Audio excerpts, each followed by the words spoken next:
Good Sunday afternoon to you. How you doing? Well, Tommy's in the house editing the Jewett City flea market we went to this morning. So he's handling the whole thing. I did some video with his camera, but he's doing a whole shebang there. I bought an amplifier. The guy wanted $25 for it, and it had a ding on the corner. It's been dropped. I since straightened it out as best I could. Works fine. He tried it out. I asked him, would you take 20 for it? He said, sure.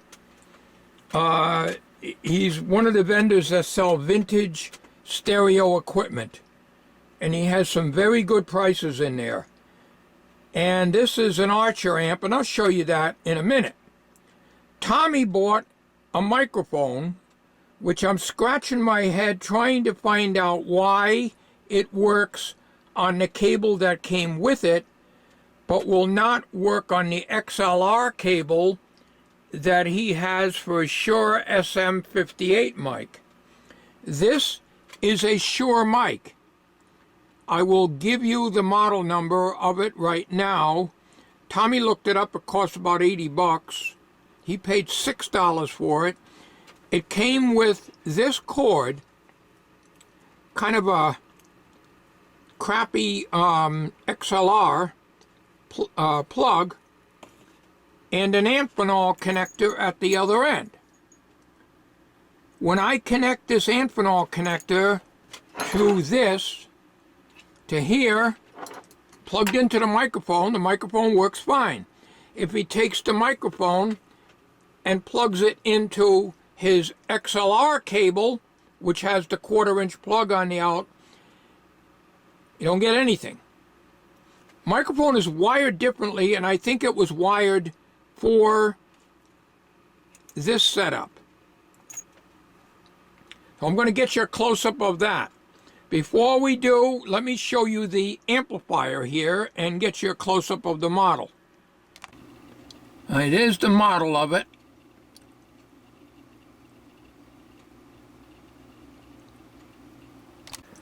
I got my speakers. I extended my speaker wires up to these JBLs that I have up here. I got some more of this nice flexible heavy speaker wire from a inside flea market yesterday for $1. So I had to add more wire to it. So this is going to be my amplifier for the shop, and it has a lot of inputs into it. Let me show you. Okay.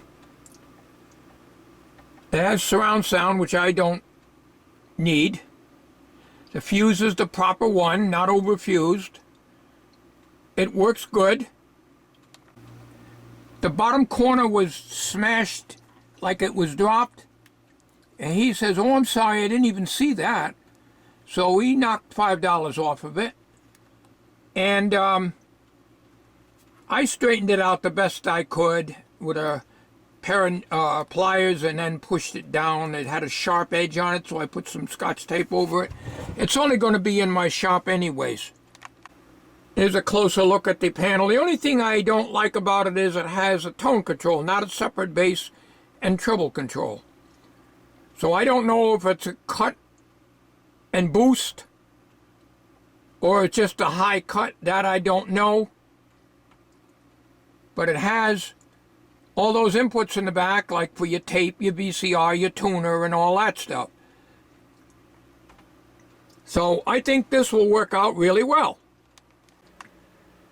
He estimates about 15 watts a channel, which is about typical, and that's more than enough for this shop.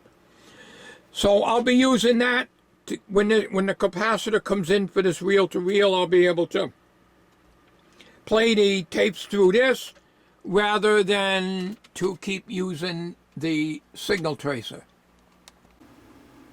Okay, a SHURE PE588 dynamic microphone. I took the element out. I took the head off here,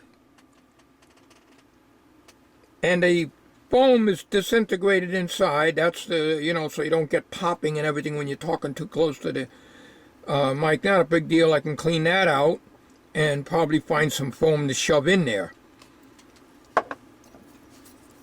This is the front of it. I'm not sure where the diaphragm is. That could be it right there. I don't know. But I do know when I put this cord in with this XLR that came with it and hook it to the amp, blow on the microphone, perfect, comes right through. Unlike the SHURE SM58 that Tommy has, this one has a switch on it. And it has one of these little things that hold the switch on, or you can unscrew that and turn it around the other way so that you can operate the switch. So right now it's set so the switch is always on. And I cleaned the switch with deoxid, but like I say, it works using this cord with this SLR connector. I tried taking it out, and I'm having no success getting this apart. But there's only two conductors in this cable. There is a shield and a center conductor. Now, upon close examination of the back of the microphone element, let me get you right down here. Try to get you over here as best I can. This is ground. There is a wire going here to the yellow, so that's ground. The green does not come out at the XLR plug. In other words, I'd have to connect my audio amplifier right here and here in order to get anything. So I'm getting continuity on the center pin as you're looking at the plug. I am getting continuity from the center pin to the center pin of this Amphenol plug. That's what they call an Amphenol, made by Amphenol Corporation. We used to sell these at Aikens Electronics years ago, and these are the type of plugs that go on to his vintage equipment, which are always changed over to BNC. So anyways, using this cord, it works, but that's not good.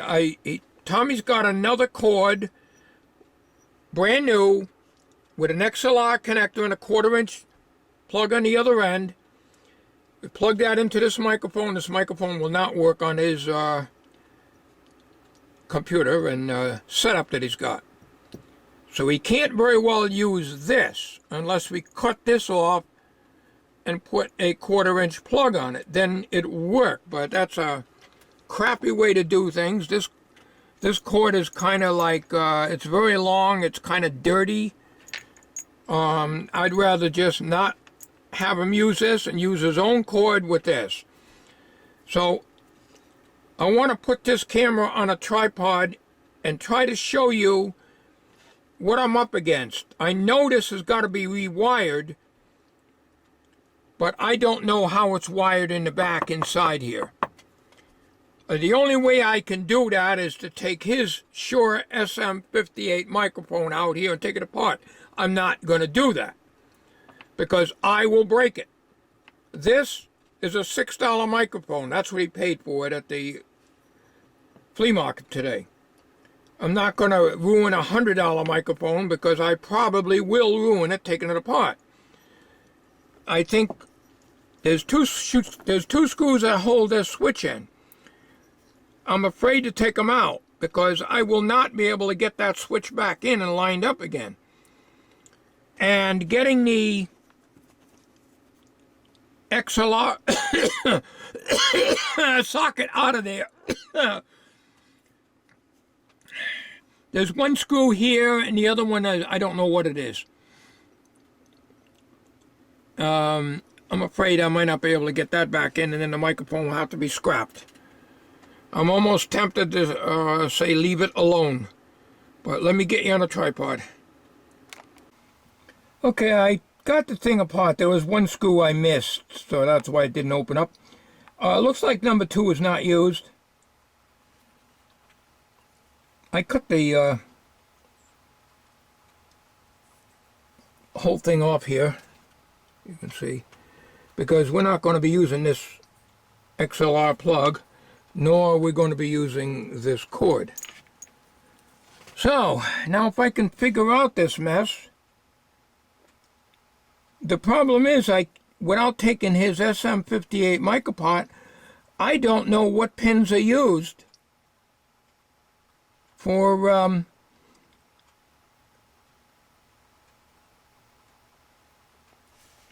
the hot side. I mean, I could. It's not going to really do me any good. I can measure from the 1/4 inch plug here to here and get the continuity. I'm off camera again as always.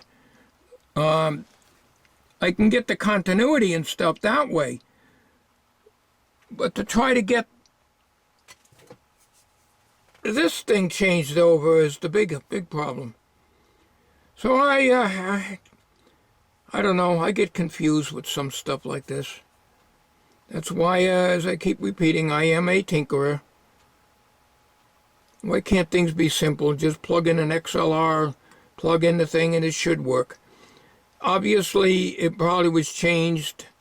Somebody changed it to get it to work for their own needs, I guess.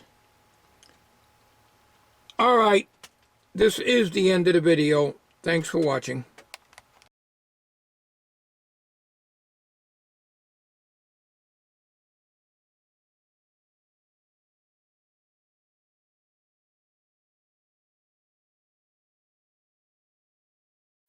Tommy got these PDF on this microphone, this PE588,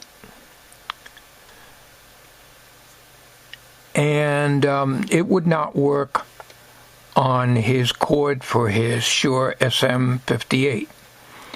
Come to find out, this signal wire, the hot wire coming from the microphone on the SM58 is on pin 2. On this microphone, there is no connection on pin 2. That's why it didn't work.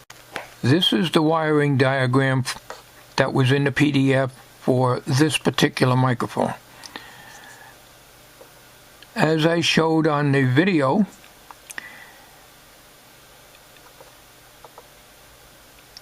we have a yellow and we have a green wire, and of course we got a transformer in there, which I was not aware of because I wasn't able to get the microphone switch out. However, I did get the rear connector out, and for some reason pin 2 is very loose, but it seems to work. As you can see, nothing's on pin 2. On Tommy's SM58 microphone, pin 2 is used. They have everything wired differently here.